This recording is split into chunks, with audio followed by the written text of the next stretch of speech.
Hello बच्चों, चलिए प्रश्न को देखते हैं। प्रश्न है अनुपातों A1/A2, B1/B2 और C1/C2 की तुलना कर ज्ञात कीजिए कि निम्न समीकरण युग्म द्वारा निरूपित रेखाएं एक बिंदु पर प्रतिच्छेद करती है, समांतर है अथवा समपाती है। हमें समीकरणें दी गई है 9x जोड़ 3y जोड़ 12 बराबर 0। द्वितीय समीकरण दी गई है 18x जोड़ 6y जोड़ 24 बराबर 0। प्रश्न को हल करें उससे पहले जो इसकी मुख्य अवधारणा है उस पर विचार करते हैं। तो प्रश्न की जो मुख्य अवधारणा है वह हो जाएगी दो चरों के रैखिक समीकरण युग्म या रैखिक समीकरण। तो इसकी परिभाषा हो जाएगी वे समीकरण जो ax जोड़ by जोड़ c बराबर 0 के रूप के हों या रूप में हो, दो चरों के रैखिक समीकरण कहलाते हैं।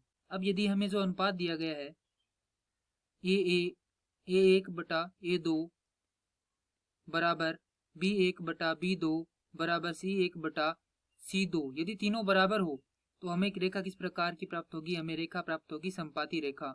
यदि प्रथम दो बराबर हो अर्थात A1/A2 बराबर हो B1/B2 और जो अंतिम वाले हैं वह बराबर नहीं हो तो हमें जो रेखा है वह प्राप्त होगी समांतर रेखा। अब यदि जो प्रथम वाले अनुपात है वह बराबर नहीं हो, चाहे आगे वाले अनुपात बराबर हो या न हो, उससे कोई फर्क नहीं पड़ेगा। यदि प्रथम ही बराबर नहीं हो तो हमें जो रेखा है वह प्राप्त होगी प्रतिच्छेदी रेखा। अब हमें जो समीकरण दी गई है वह इस रूप में है a प्रथम x जोड़ b प्रथम y जोड़ c प्रथम बराबर 0, a द्वितीय x जोड़ b द्वितीय y जोड़ c द्वितीय बराबर 0। अब हम यहाँ से इन दो समीकरणों की तुलना करेंगे जो हमें प्रश्न में समीकरण दी गई है और a प्रथम व a द्वितीय, b प्रथम, b द्वितीय व c प्रथम व c द्वितीय के मान निकालेंगे।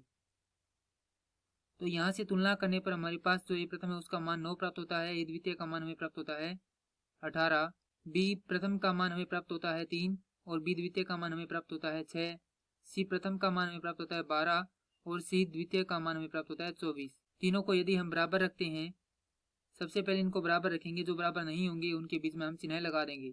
तो a प्रथम बटा a द्वितीय बराबर b प्रथम बटा b द्वितीय बराबर c प्रथम बटा c द्वितीय। a प्रथम का मान है 9/18, दूसरा होगा 3/6, तीसरा होगा 12/24। इसे आगे हल करते हैं तो हमें प्राप्त होता है 9/18 को हल करेंगे तो 1/2 बराबर, इसे हल करेंगे तो यह भी होगा 1/2, ये दोनों बराबर है। आगे वाले को हल करेंगे तो यह प्राप्त होगा 1/2, अर्थात ये तीनों क्या है? बराबर है। यदि तीनों ही अनुपात बराबर हो तो किस प्रकार की रेखा होती है? समपाती रेखा होती है। अतः इस प्रश्न का उत्तर हो जाएगा कि निम्न समीकरण युग्म द्वारा निरूपित रेखाएं एक बिंदु पर क्या होगी? समपाती होगी। मैं आशा करता हूँ कि यह प्रश्न आपको समझ में आया होगा। धन्यवाद।